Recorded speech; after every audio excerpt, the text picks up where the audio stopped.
त्यांना आधार देण्यासाठी आदरणीय एकनाथजी शिंदे साहेब गेले होते.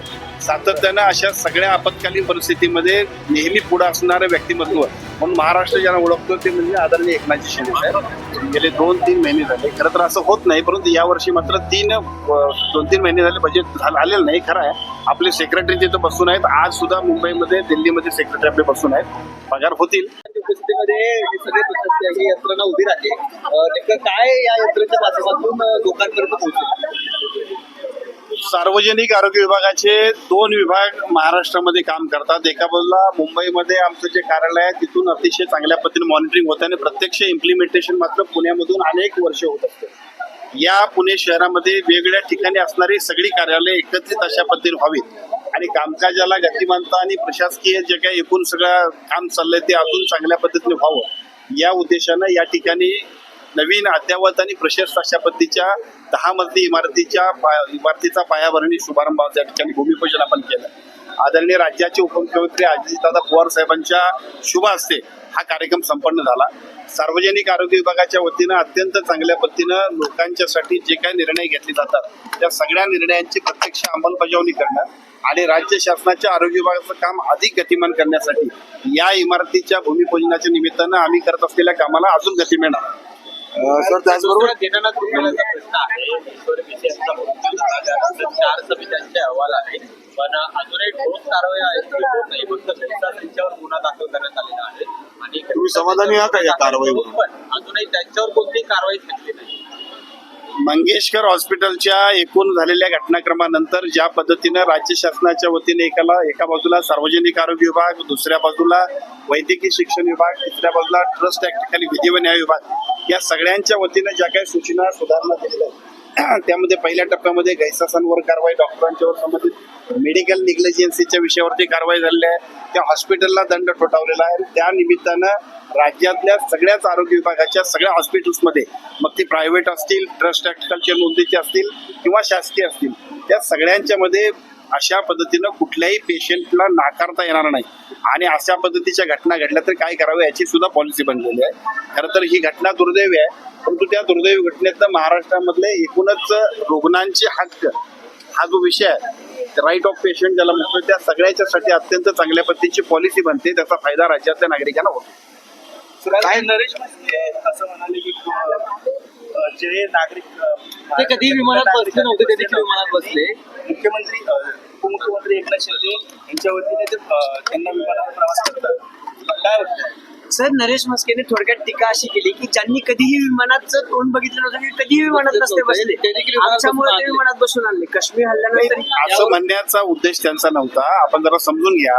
खरं तर अशा अत्यंत अडचणीच्या आणि ज्या प्रसंगांमध्ये राज्यातले नागरिक की जे पलीकडे जाऊन त्या पर्यटनाला गेल्यानंतर दुर्दैवी घटनेला सामोरे गेले होते त्यांना आधार देण्यासाठी आदरणीय एकनाथजी शिंदे साहेब गेले होते. सातत्यानं अशा सगळ्या आपत्कालीन परिस्थितीमध्ये नेहमी पुढे असणारं व्यक्तिमत्व म्हणून महाराष्ट्र ज्यांना ओळखतो ते म्हणजे आदरणीय एकनाथजी शिंदे साहेब. त्यामुळं या सगळ्या गोष्टींकडे आपण सकारात्मक पद्धतीने बघूया. नरेश म्हस्केंनी माफी मागावी अशा प्रकारची मागणी जी आहे ती केली जाते. त्यांच्या विधानामुळे रोष जो आहे तो अनेकांमध्ये आलेला पाहायला मिळतो. मुळात त्यांना म्हणण्याचा उद्देश जो आहे तो एवढाच आहे की एकनाथजी शिंदे साहेबांच्या माध्यमातून ज्या पद्धतीने तिथं लोकांना जे आधार देण्याचं काम होतं ते अतिशय चांगल्या पद्धतीने केलं. सर, महाराष्ट्रातून आता पर्यटक किती आहेत हे आकडेवारी जरी सरकारनं समोर आणली असतील तर मुख्यमंत्र्यांचा आणि उपमुख्यमंत्र्यांची आकडेवारी म्हणजे मुख्यमंत्र्यांनी 500 सांगितले, उपमुख्यमंत्री 530 म्हणतायत. महायुतीने ठरवलंय का की आकडेवारीचा गोळ करून काही, कारण आकडेवारीच समोर येत नाही. मला असं वाटतं की प्रत्येक गोष्टीकडे आपण अशा पद्धतीने बघणं बरोबर नाही. जो प्रसंग उद्भवला त्या प्रसंगानंतर माणसं की ज्या माणसांना फिरायला गेली होती बऱ्याचशा लोकांना या सगळ्या गोष्टींची कल्पना सुद्धा नव्हती. आपल्या हॉटेल्समध्ये सुरक्षित राहण्याने तिथून आपल्या नातेवाईकांकडे आणि सरकारकडे संपर्क करणं अशा पद्धतीच्या धावपळीतल्या सगळ्या लोकांना आपल्या राज्य आपत्कालीन कक्ष जो आहे तो संपर्क करतोय. जे लोक असतील त्यांना आणण्यासाठी आणि त्यांना योग्य त्या पद्धतीनं सुरक्षितता पुरवण्यासाठी अत्यंत चांगल्या पद्धतीनं केंद्र शासनाच्या मदतीनं आपली महाराष्ट्र शासनाची यंत्रणा खूप चांगल्या पद्धतीने काम करते. त्या जिल्ह्यातल्या लोकांना सुद्धा जिल्ह्याचे आपत्कालीन कक्ष आहे तिथून नोंदणी करायला सांगितले. त्या पेशंटचे नातेवाईक कलेक्टरांच्याकडे नोंदणी करतायत आणि त्या सगळ्यांच्या मोबाईलवरती राज्य शासनाच्या वतीनं संपर्क करण्यासाठी आणि संपर्क झाल्यानंतर प्रत्यक्ष महाराष्ट्रात आणण्यासाठी सुरक्षित पद्धतीनं अतिशय चांगल्या पद्धतीने शासन प्रयत्न करते. सर दादा ने स्पीच में भी कहा कि जो घटना हुई पहलगाम में उसका बदला लेना चाहिए, आदमी जो जो के पीछे उनको एलिमिनेट कर देना चाहिए। शिवसेना ऐसा हमेशा से स्ट्रॉन्ग स्टैंड दिया है पाकिस्तान के खिलाफ, क्या कहेंगे आप, किस तरह का बदला? जो घटना पहलगाम में हुई है वो घटना बहुत दुर्भाग्यपूर्ण है, लेकिन साथ ही साथ जिस तरह से हमारे जो वहाँ जो पर्यटक गए थे उनके साथ जो घटना हुई वो बहुत हमारे लोगों को ये थी। और पाकिस्तान ने जिस तरह से हाथी रोकों ने काम किया, इसके लिए हम लोगों को भी भारत सरकार ने भी बहुत कड़क कारवाई करना।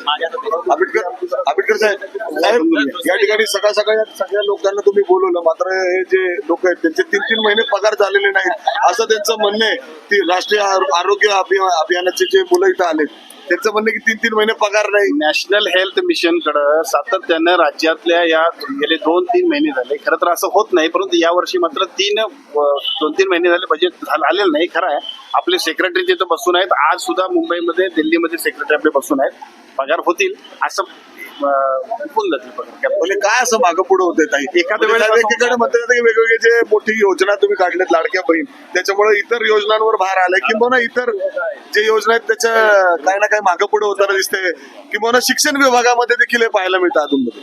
नॅशनल हेल्थ मिशनच्या एकूण सगळेच फंड्स जे आहेत ते फंड्स मिळायला यावर्षी थोडा उशीर झालाय। खरं तर 31 मार्चला हे सगळे फंड्स यायला पाहिजे होते, परंतु त्याला उशीर झालाय, पण पुढच्या आठवड्या 15 मध्ये हे सगळे फंड्स फायनान्शियल प्रॉब्लेम निघून जातील। चला, थँक्यू सर लोकांनी बोगस दिव्यांग प्रमाणपत्र घेऊन जागा लागल्या स्पर्धा परीक्षेच्या, त्याच्या संदर्भाने आपण काही ठोस पावलं उचलणार आहोत? ते बोगस दिव्यांग प्रमाणपत्राबद्दल यापूर्वी एका प्रशासकीय अधिकाऱ्यांनी केलेल्या चुकीनंतर प्रत्यक्ष अशा पद्धतीची कुठली चूक होणे यासाठी आपण राज्य शासनाच्या वतीनं सूचना दिल्यात। ज्या तक्रारी प्राप्त झाल्या त्या तक्रारीप्रमाणे सगळीकडे कारवाई सुरू आहे आणि मला असं वाटतं की अशा पद्धतीची कुठलीही जर तक्रार आली तर त्याच्यावरती अतिशय गंभीरपणानं सरकार दखल घेईल। चला, थँक्यू।